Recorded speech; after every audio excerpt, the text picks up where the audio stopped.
welcome to the ribbon cutting for the new link. I'm Travis Markwood with the Lancaster-Fairfield County Chamber of Commerce, and it's certainly a pleasure to be here today.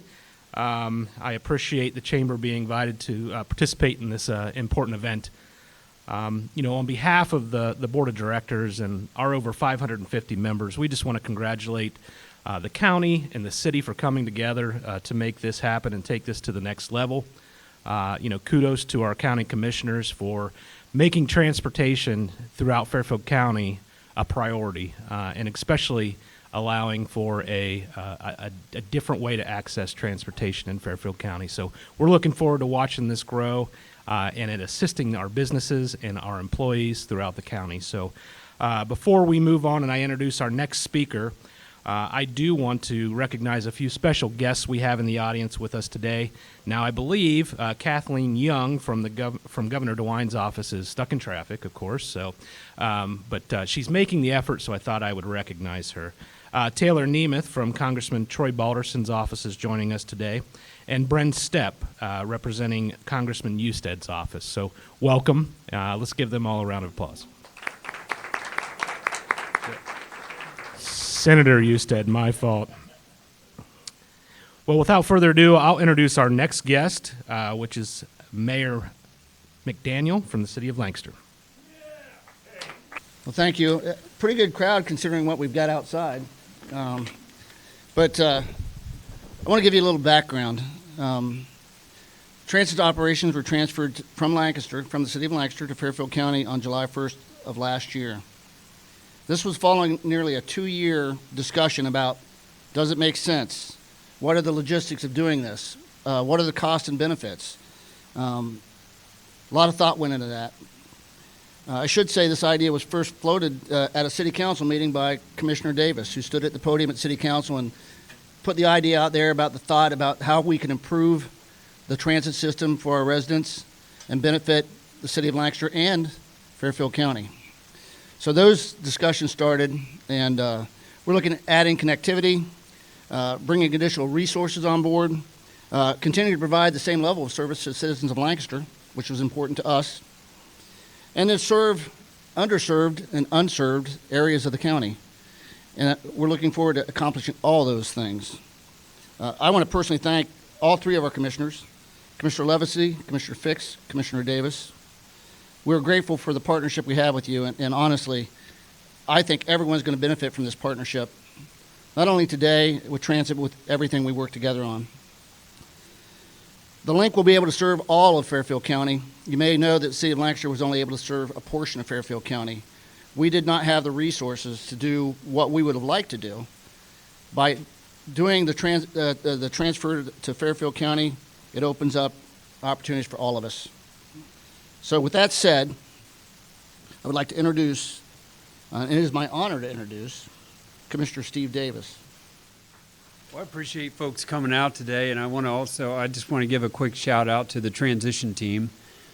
Those are the people that got everything set up outside on the parking lot until the last possible minute, with 6 people asking me, should we stay out here or should we go in? And I wanted to stay out there, but John Coaches, our weatherman, convinced me that we needed to move fast to get in here. But I'm glad to see folks. I'm so excited. We had a plan where I was going to drive the bus out of the dark and have everybody see it, and that plan's changed. There's the bus. You see it. And it just pops, and it's really cool and kind of neat. And I guess that's one of the things that we're hoping to do over time is maybe just start that process of changing the way people see local transit. And we are involved in some really, really cool discussions. I don't want to get too far out in front of us, but I will share this with you. If we look at a plan to deliver transit services to the entire county and all the buses and the drivers and the infrastructure that would be required to accomplish that goal of getting service to the entire county, we're probably looking at a 20-year, maybe 25-year horizon before that could make any sense at all in terms of being accomplished. So I'm not a patient person. I don't tend to wait 20 years to see a solution arrive. So we're involved in some cutting edge discussions with some potential transit partners. And I want to be a little careful with how far I go on that discussion, but I will tell you this. We're looking at a way to get to our stated goal, which is anybody who wants a ride from point A to point B in Fairfield County, anytime, day or night, any day of the week, they can get one with a reasonable degree of efficiency at a fair price. That's our stated goal, which it would take, like I say, 20 or 25 years for us to get there. We're looking at some solutions that might allow us to say that overnight.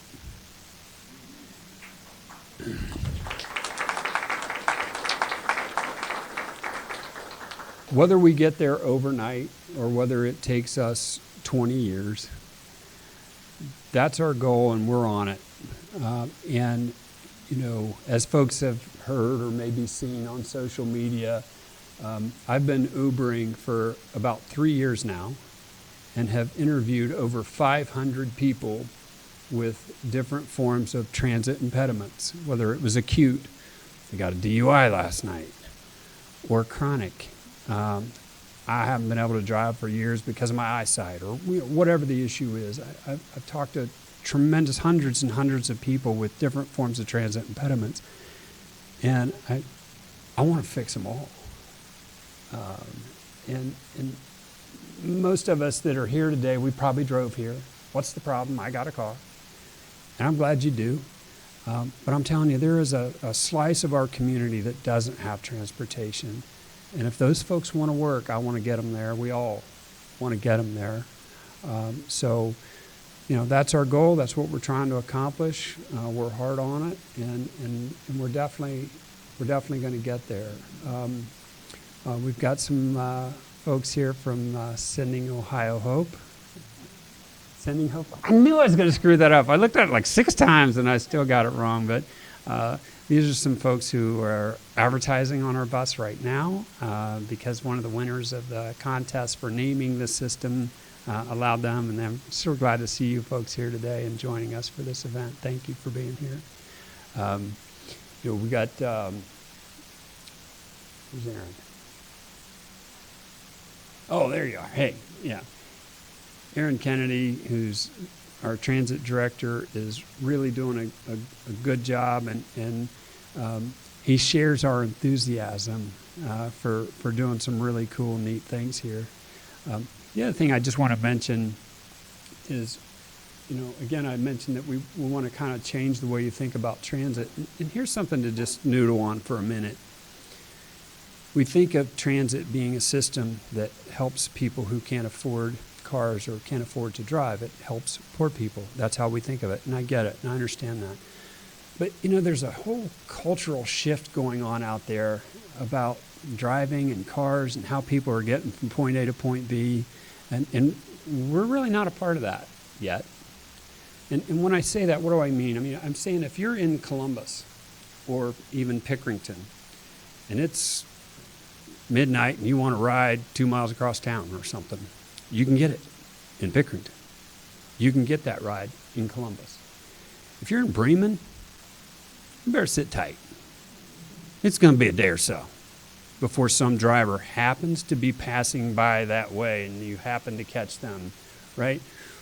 That's not good enough. What we need for the entire socioeconomic strata. By the way, rich people want to ride too. They don't necessarily want to be on that bus, but maybe they want to go to the airport. Maybe they don't want to leave their car parked up there all week, right? 2/3 of our county, you can't even get that trip to the airport, right? We do other things. We take our car up there. We pay for parking. We get a ride from a friend or whatever. I'm just telling you that, you know, I think there are ways that we can improve transit for the full spectrum of the socioeconomic strata so that all the choices that people have in the metro areas about how to get from point A to point B on a given night, I want those choices for us too. At a reasonable price, without raising taxes, all that stuff. But anyway, I just couldn't be more excited than to be with you all here today, celebrating this incredibly neat design that really pops and I think makes a little bit of a statement all by itself that we do care about transit. And we're going to work hard on it. So to the mayor and the city of Lancaster as a whole, we can't thank you enough for letting us be a part of this. We want it. We're on it. And you're still in it, right? The city of Lancaster has made a long-term commitment to assisting with the funding of the transit operation. Critical to this transaction was the city of Lancaster's continued support for a long time to come and helping the transit system, helping us help folks that need it. So, and Ani gave me talking points, which I didn't memorize, so I'm going to ask if I've...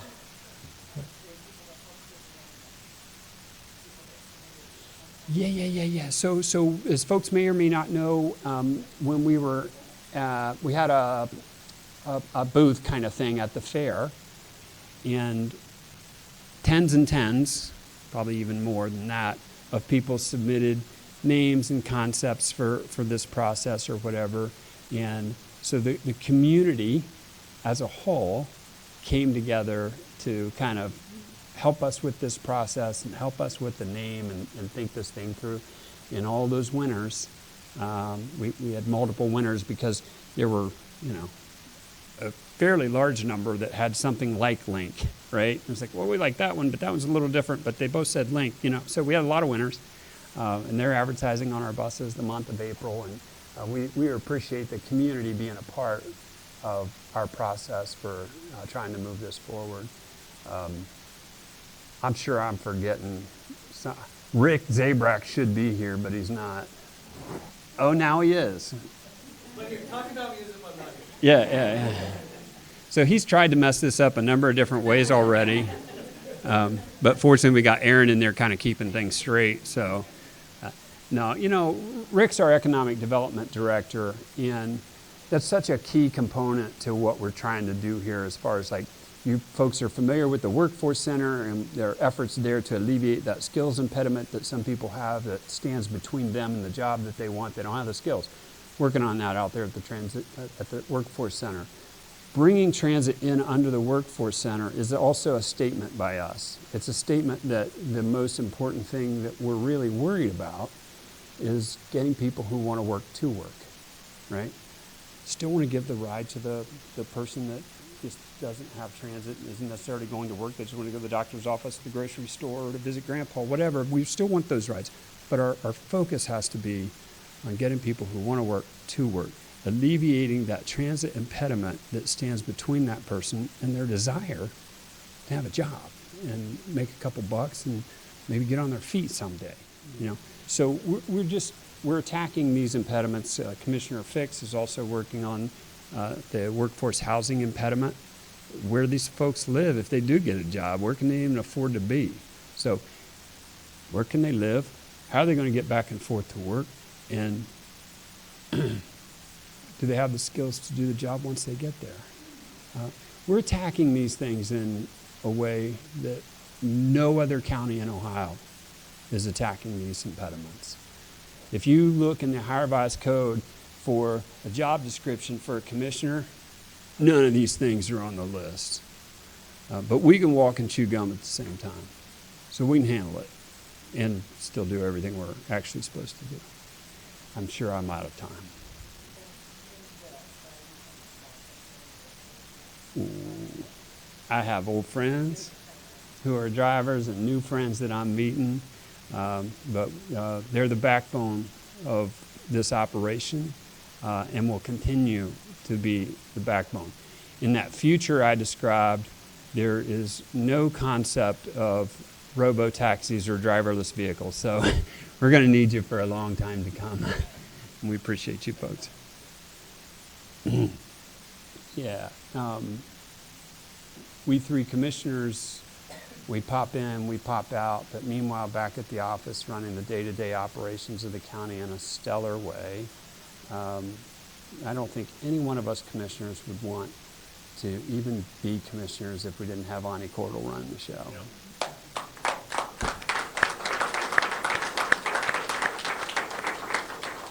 If you know Ani, you know how lucky we are to have her.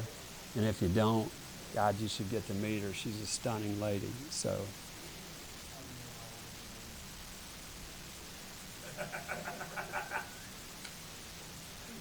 I know the acronym, but oh yeah, Fairfield Area Rapid Transit was one of the losing names submitted by Commissioner Fix, and he wanted you to.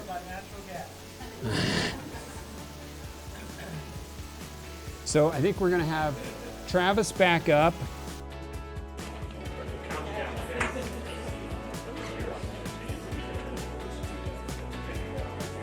Yep, everyone look here before you cut, and I'll count you down. 3, 2, 1, go. All right.